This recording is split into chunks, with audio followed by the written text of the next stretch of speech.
Yo, Mo, we saying, man. Thank you very much for having me on your platform, and one love to everybody listening. Boy, in previous years, we didn't want the international break to finish, and the one time Arsenal fans are itching to see their team back in action, we put in a performance like that, broski. Now, everything went wrong, innit? Like, what can we say? When you lose 3-0, you barely scratch the surface in terms of chances. It's meaty, I don't think anyone can say they played to their potential. We lost battles all over the field. Defenders, attackers, they kept a clean sheet. They scored 3 goals. They haven't won at home in the last couple of games. I think even saw something like in the last 5 games, Crystal Palace haven't won at home. So they've turned that around. If we had to lose to someone, you'd rather it be Patrick Vieira, right? So there's a silver lining for us. Everything went wrong. I'd say the 3 subs in Eddie and Ketia, Lokonga and Martinelli look better than the players who started. I would say, Tavares got savaged. Defenders were shambolic. We're struggling to play 5-yard passes. We're losing 50-50s. We look disjointed. We're struggling to cope with the energy, the intensity, the tenacity, and the hunger of Crystal Palace. And we're just getting bullied. The warning signs were there before the first couple of goals came. And then to be under half an hour, 2 goals down away from home, you put yourself in silly scenarios, really. I think everybody was looking to their fellow teammate for inspiration. Nobody, like what we've seen in previous weeks, no one was taking authority and responsibility. Midfielders are looking at each other. Wingers are looking at strikers. Strikers are looking at cams. Right backs and left backs are looking at centre halves. Centre halves are looking at them. Keepers looking all over the place. We're just shambolic. And it's another, we probably have to win every home game, including the difficult ones. We definitely need to win away from home. It's in many ways it was symbolic to some of the batterings we've had, but it was a bit like Brighton away from me in that we didn't start that game well, and we were lucky to get a point. Today we weren't quite so. Second half we did fight back a bit more, but we conceded, which a goal that kind of sums up things. Obviously Odegaard's the full guy and he's made the mistake, but Partey's lost the ball, and on the transition we're terrible. The first goal's poor. We've improved at dead balls and set pieces. We're not following runners. People are ducking over headers. We cannot get anywhere near Palace, and we can't really get on the ball and affect it. That's why Ben White has fouled Zaha, and what's led to Conor Gallagher putting the ball in. The second goal, again, Xhaka, Lacazette not doing well enough. Again, and it's not just them, because Gabriel and Tavares also do poor. We've explained the penalty. So 3 terrible goals, not putting the ball in the back of the net. But even the players that didn't take the chances, I can't really criticize them, because we're creating 2-3 chances a game. It's a madness, really, because again, we were not going to win every game. We probably were going to lose and drop points and things, and it makes the top four race exciting and more nerve biting and whatnot.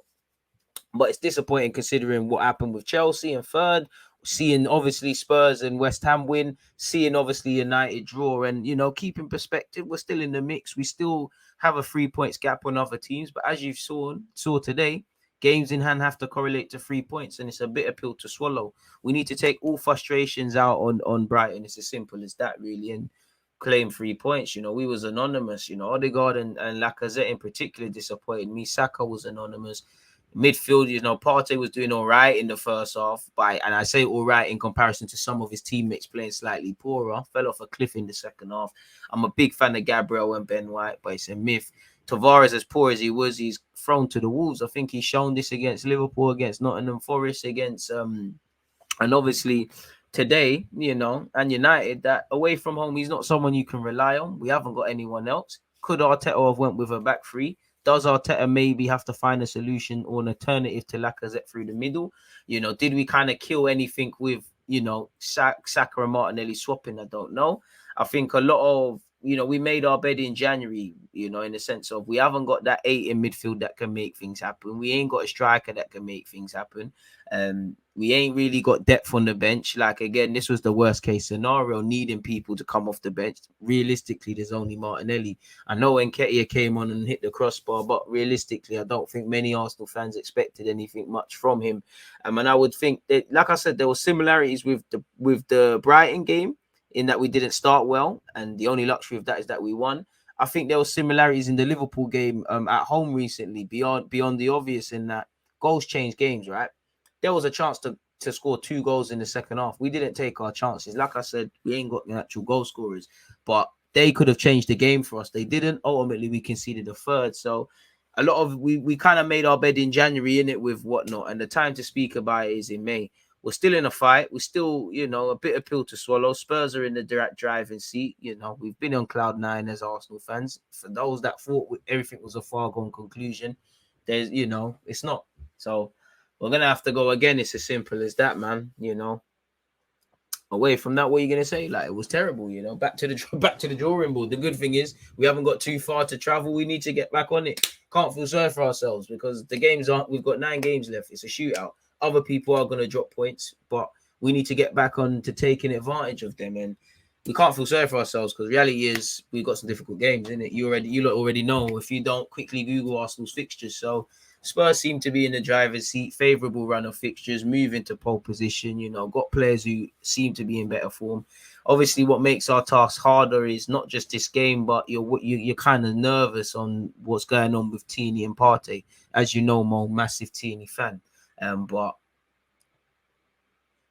we probably might need to look for a new left back just in case. The only question mark over Tierney is just him being available and stuff like this. You see what happens, people. It's a squad game, so yeah, it was a shambles today, but it is what it is on that note, man. Yeah, there's not much more I can say there, so I might as well get out of here, really.